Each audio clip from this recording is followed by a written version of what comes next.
আসসালামু আলাইকুম। সবাই কেমন আছেন? আল্লাহর রহমতে অনেক ভালো আছেন। আমরাও সবাই আলহামদুলিল্লাহ ভালো আছি।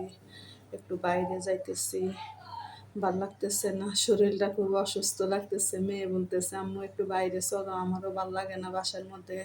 তুমিও বলতেছো তোমার শরীর খারাপ লাগে, একটু বাইরে থেকে ঘুরে আসলে ভাল লাগবে।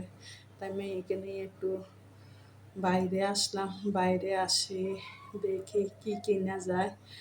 আমার আসলে কোনো কিছু দরকার নাই, আমার সব কিছু আছে। আর আমার জন্য আমার হাজব্যান্ডে কেনাকাটা করে, আমি এত বেশি কেনাকাটা করি না। আমার হাজব্যান্ডের পছন্দ মতে যায় আনি দেয়, তা দিয়ে আমি আলহামদুলিল্লাহ।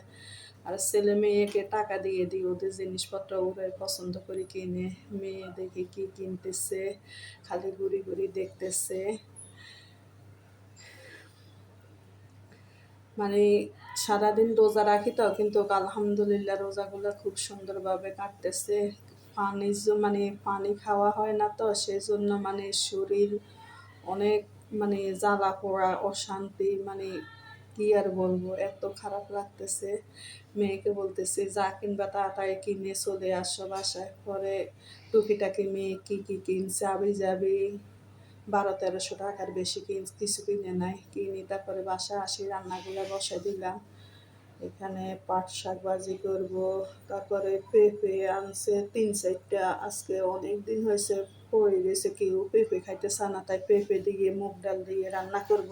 চিংড়ি মাছ নারিকেল দিয়ে রান্না করব, এগুলো দিয়ে আজকের করব, রান্না করব।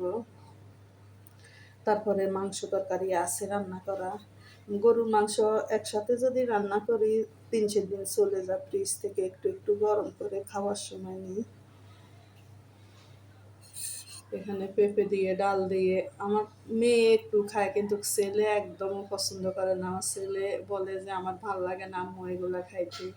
তাই মানে গরুর মাংস রান্না করে ছেলের জন্য একটু একটু রাখি দিই বাটি ভরি ফ্রিজের মধ্যে। ছেলে অনেক খাবার মানে বাসে, সব খাবার খাইতে চায় না। আর চিংড়ি মাছটা নারিকেল দিয়ে রান্না করলে আমার শাশুড়িও একটু খাইতে পারে। ভাজি করলে তো মাছ শক্ত হয়ে যায়, খাইতে পারে না। তাই আমি সবসময় হালকা ভাজি করে তারপরে চিংড়ি মাছ নারিকেল দিয়ে রান্না করি, কিন্তু অনেক মজা নারিকেল দিয়ে রান্না করলে। আমি এত বেশি খাই না, ছেলে মেয়ে পছন্দ করে তাই রান্না করি।